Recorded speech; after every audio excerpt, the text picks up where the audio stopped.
प्रश्न सटीक, सफा जवाब, एउटा सिधापनको खोज, सिधा कुरा।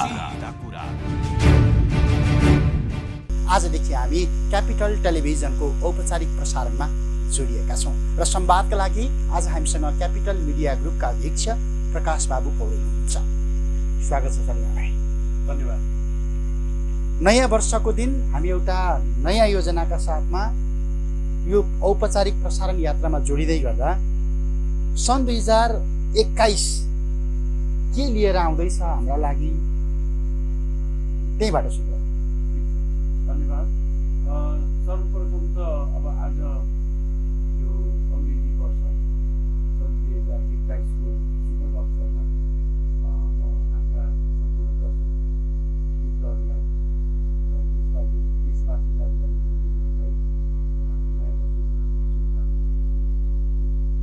र आज नै यहाँले भनिहाल्नु हामी औपचारिक रूपबाट क्यापिटल टेलिभिजनको प्रसारणको शुभारम्भ पनि गर्नेछौँ। आज संयोग रहेको छ हाम्रो सन् 2020 भर्खरै भन्नुभयो यो सम्पूर्ण विश्वको लागि, नेपालको लागि र हामीहरूको लागि पनि एउटा चुनौतीपूर्ण वर्षको रूपमा रहेको थियो। वर्षको सुरुवातसँगै हामीले यो कोरोना भाइरस र कोभिड-19 को महामारी झेल्नु पर्यो। यो समग्र विश्वले झेल्यो र अब कतिपय देशहरू त अब यस्तो पेन्डेमिकहरूको तयारीको लागि, कुनै पनि बेला आउन सक्ने महाविपत्तिहरू, डिजास्टरको तयारीको लागि रहेका शक्तिशाली देशहरूलाई पनि गाह्रै परेको थियो भने हामी त एउटा अस्तव्यस्त राजनीतिक संरचना, अस्तव्यस्त एउटा राज्य सञ्चालनको संरचना रहेको अवस्थामा रहेकोले यस्तो पेन्डेमिकको त हामीले कल्पना पनि गरेको थियौँ। त्यसैले सुरुको फेज एकदमै अस्तव्यस्त रह्यो।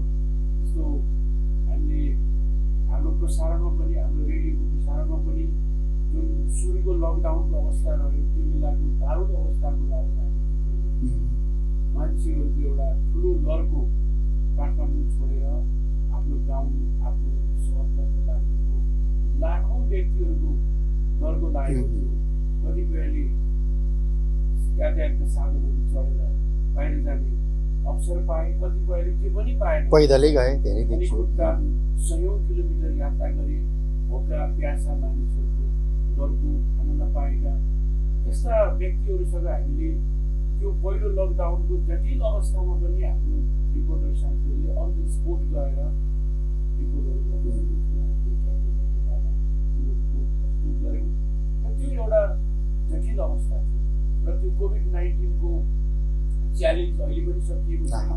हरेक दिन अब मान्छेहरू इन्फेक्टेड हुनुभएको छ, व्यक्तिहरू मर्नु भएको छ, त्यो क्रम रोकिएको छैन। र अलिकति आशाको सञ्चार छ भने अब भ्याक्सिनहरू चलेको छ, कतिपय देशहरूले भ्याक्सिन लगाउन सुरु पनि गरेका छन्।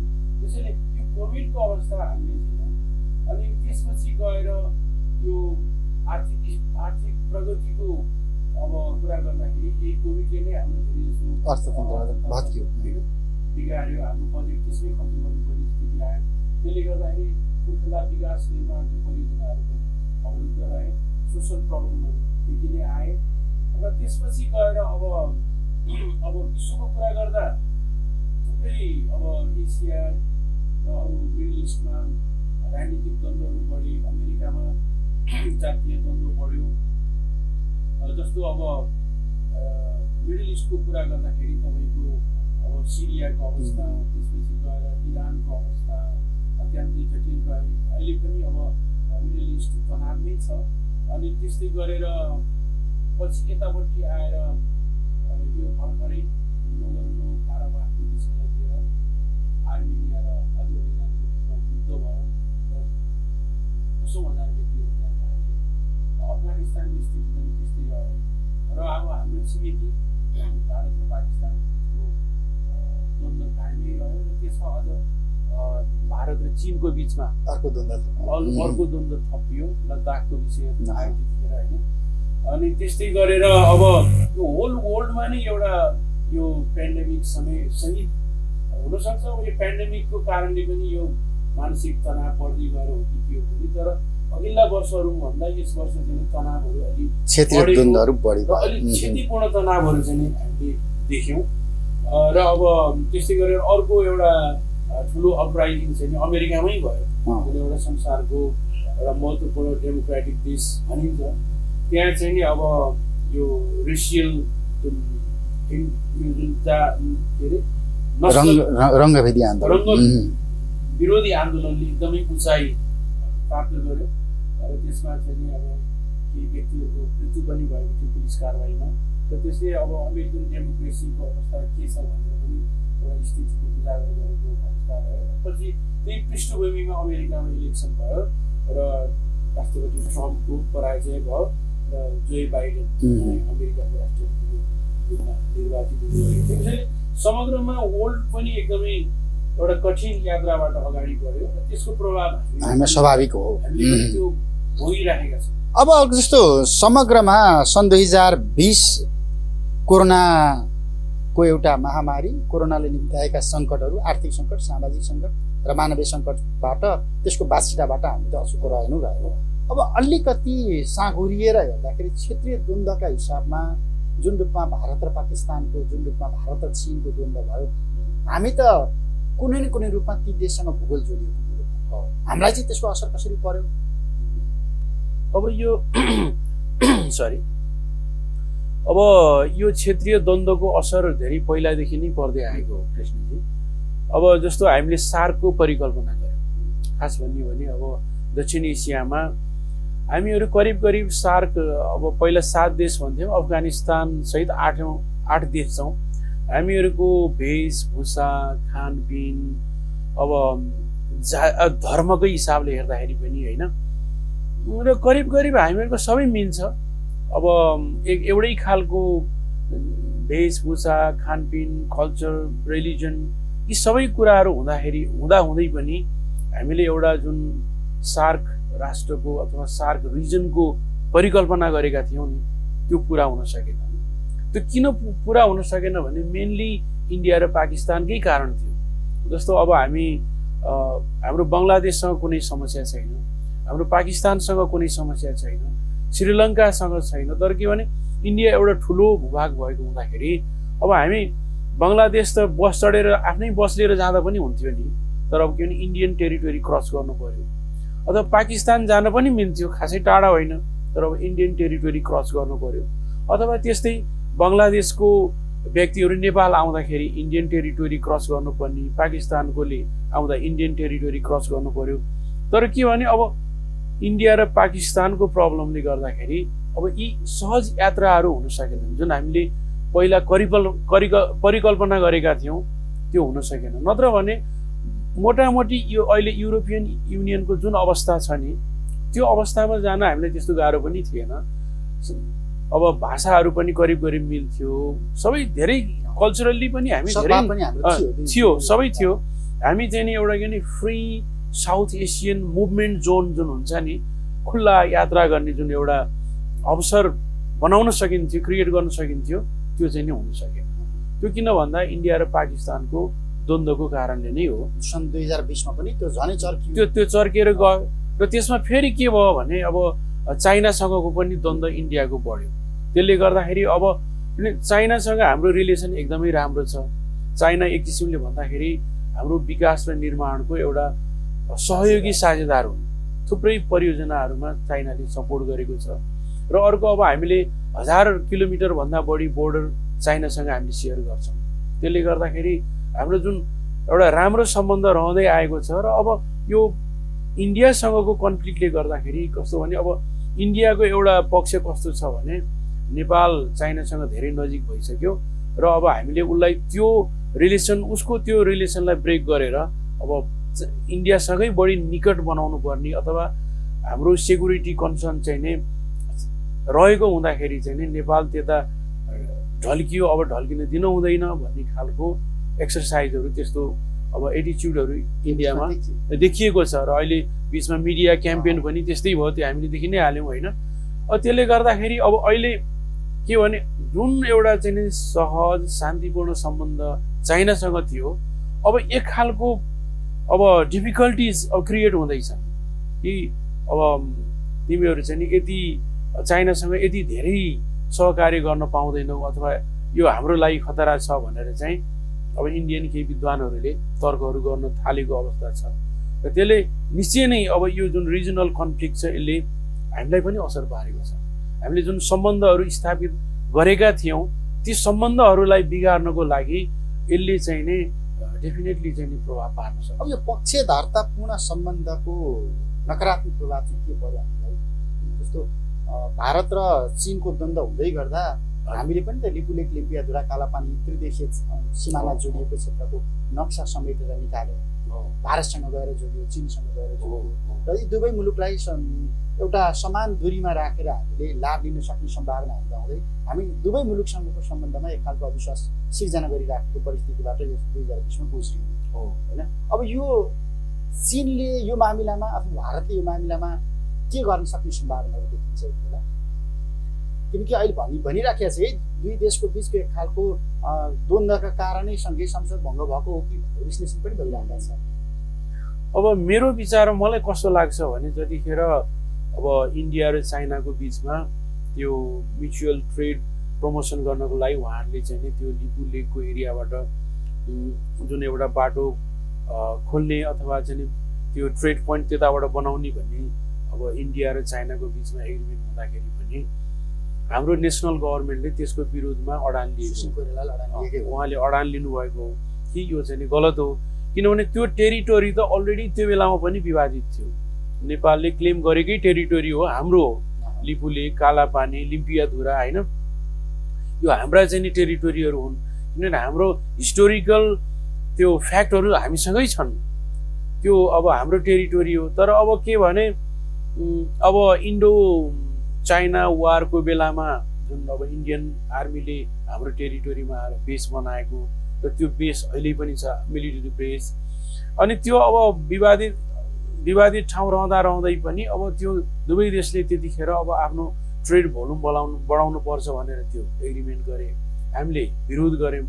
र अब पछि के भयो भने अब इन्डियन गभर्मेन्टले चाहिँ यही 2020को इनिसियल फेजमै आएर त्यो टेरिटोरीलाई गाभेर आफ्नो नक्सा जारी गर्यो र उनीहरूले त्यो जुन रोड उनीहरूले है त्यो मानसरोवर जाने बाटोको उद्घाटन भनेर उनीहरूले चाहिँ उद्घाटन गरेको एउटा अनलाइन उद्घाटन गरे। अनि नेपालले तत्कालै त्यसको विरोध गर्यो र नेपालले पनि हामीले एउटा राम्रो के गर्यौँ भने त्यो हाम्रै एरिया थियो, अब संयोगवश त्यो हाम्रो नक्सा रेखाङ्कन गर्दाखेरि त्रुटि रहेको थियो, त्यो भूभागहरू छुटेको थियो र हामीहरूले पनि त्यो भूमिलाई गाभेर त्यो नक्सा जारी गर्यौँ र त्यसलाई हाम्रो पार्लियामेन्टले पनि अब पास गर्यो र हामीले त्यो नोट इन्डियन गभर्मेन्टलाई पनि पठायौँ।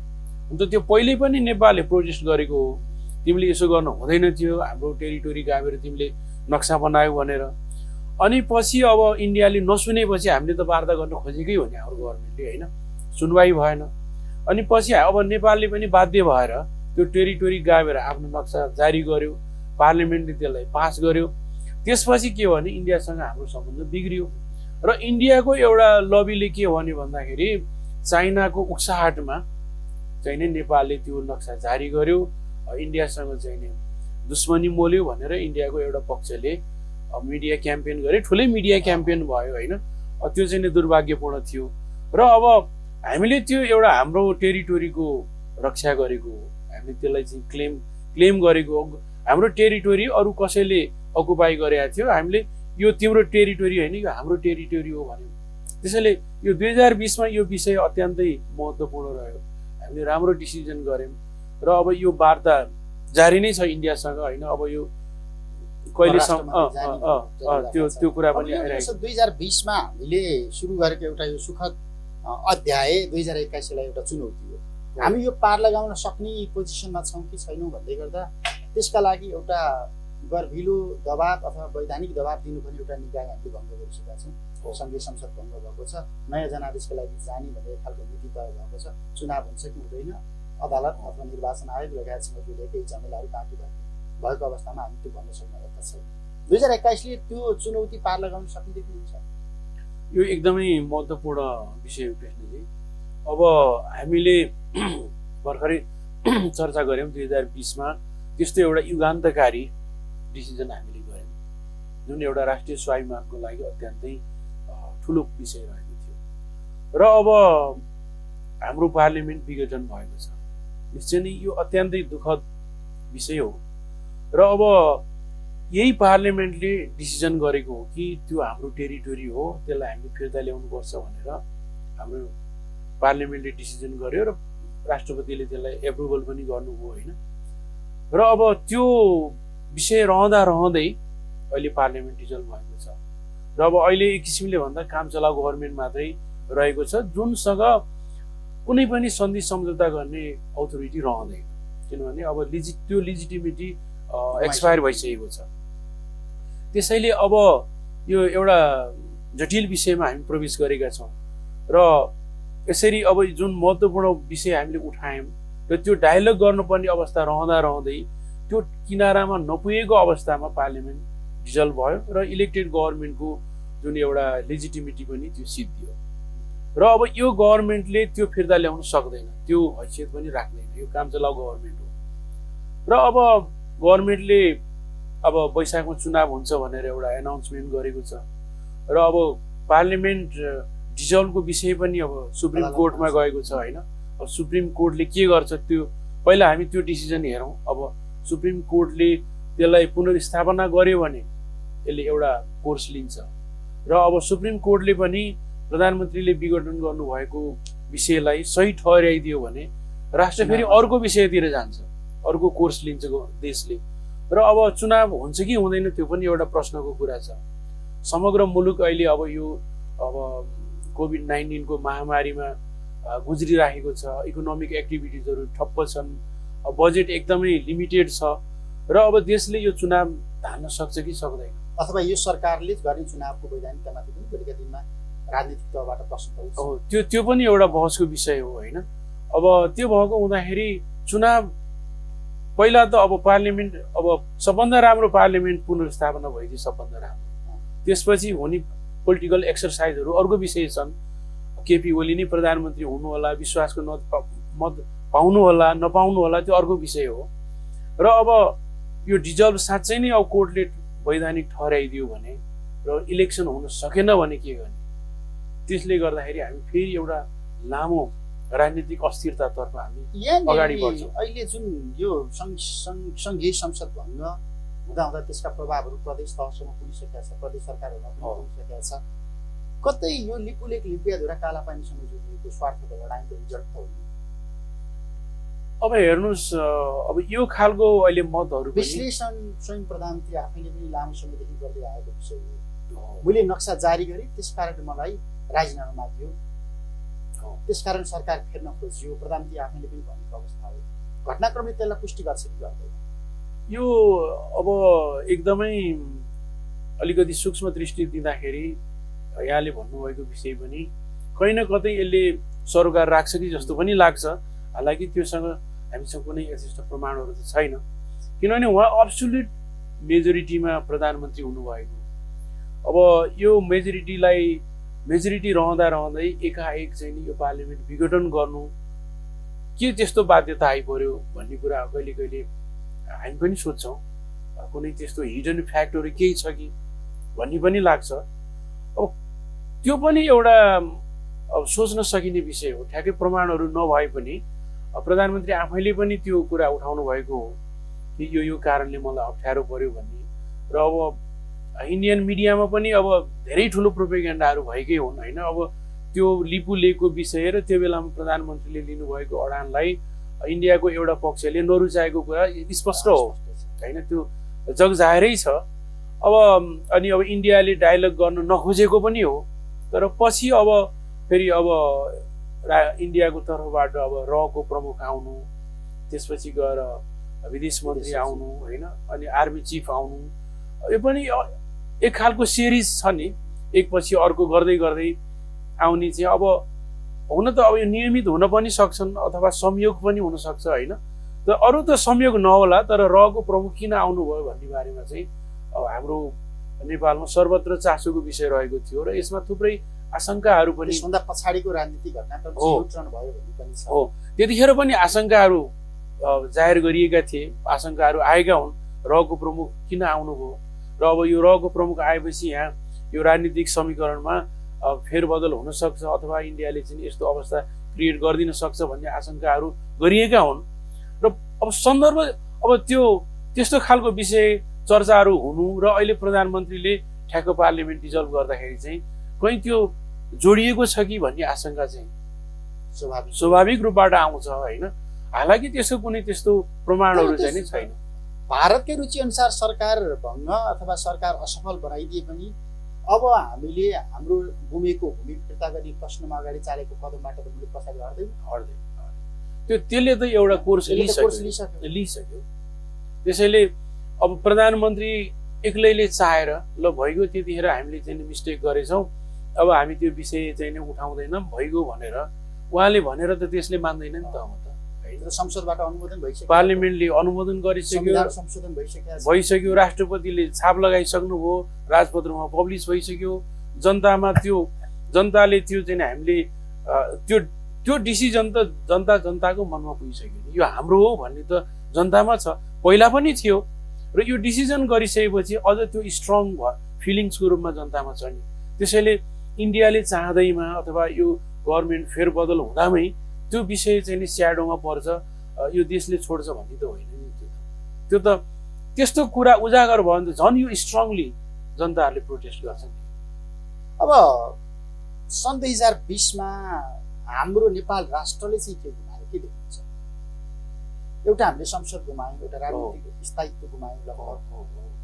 अब 2020 पर्यटन वर्ष भनेर हामीले घोषणा गरेका थियौँ, त्यो पनि हामीले एउटा अर्थतन्त्रको ठुलो योगदान गुमाइराखेका छौँ। यहाँले ठ्याक्कै सम्झाउनु भयो है। अब 2020 को जनवरी 1 मै होइन नेपालले नेपाल भ्रमण वर्ष 2020 घोषणा गरेको थियो र हामीले पनि त्यो सन्दर्भमा सामग्रीहरू प्रस्तुत गरेका छौँ। र यो नेपाल भ्रमण वर्ष 2020 एउटा अत्यन्तै महत्त्वपूर्ण रहन्थ्यो होला होइन, नेपालको यो पर्यटन क्षेत्रलाई चिनाउनको लागि र नेपालको एउटा अर्थतन्त्रलाई माथि उठाउनको लागि यो निश्चय नै राम्रो रहन्थ्यो र पर्यटन क्षेत्रले यसलाई अत्यन्तै एउटा उत्साहको साथ यसलाई प्रतीक्षा गरेको थियो। र दुर्भाग्यवश अब यो कोभिड-19ले गर्दाखेरि हाम्रो यो नेपाल भ्रमण वर्ष 2020 ओझेलमा पर्यो र असफलै भयो भनौँ होइन। यो हाम्रो आन्तरिक कारणले होइन, यो चाहिँ त अब यो विश्वव्यापी कारणले नै त्यो फेल भयो। यो चाहिँ एकदमै दुर्भाग्यपूर्ण रह्यो र यो हामीले एउटा गुमायौँ, यो ठुलो अवसर थियो। र फेरि यो सबै तयारी गरेर अर्को भ्रमण वर्ष जारी गर्न निकै टाइम लाग्छ र ठुलो मेहनत लाग्छ त्यसमा, त्यो एउटा अवस्था रह्यो। हामी दुखी नै छौँ। र अब अर्को अब हामीले यो पेन्डेमिकको कारणले पनि धेरै राम्रा व्यक्तिहरूलाई गुमायौँ होइन, र देशमा एउटा ठुलो अब जनधनको क्षति भयो र अहिले पनि यो त्रासबाट समग्र मुलुक पार पाएको छैन, त्रास अझै छ। अघिल्लो लकडाउनको अवस्था त अत्यन्तै टेरिबल थियो नि, हामी आफैले पनि त्यो फिल गऱ्यौँ। अब हाम्रो स्टेसनसम्म आउनु पनि हामीले डर लाग्थ्यो होइन, एउटा चाहिँ स्तब्ध डेड सिटी जस्तो फिल हुन्थ्यो, कहीँ कतै मान्छे देखिन्थेनन्, बाहिर आउँथेनन्, एकदम चकमन्न त्रासै त्रास थियो नि होइन। त्यो बेलामा चाहिँ एउटा हामीले एउटा आफ्नो कस्तो भने जनताले मानिसहरूले एउटा ठुलो उत्साह गुमाएको अवस्था थियो कि साँच्चै नै संसारै अब समाप्त हुन्छ कि के हो भनेपछि मानव जातिमाथि नै एउटा ठुलो प्रलय आएको फिल थियो। र योबाट अब कसरी मुक्ति पाउन सकिन्छ त भने त्यो सुरु फेजमा त कस्तो थियो भने त्यसको उपचारै अब सम्भव छैन, लायो भने त मरिहालिन्छ र मानव जातिमा कुन सङ्ख्या रहन्छ भन्ने नै एउटा ठुलो प्रश्नको विषय रह्यो नि।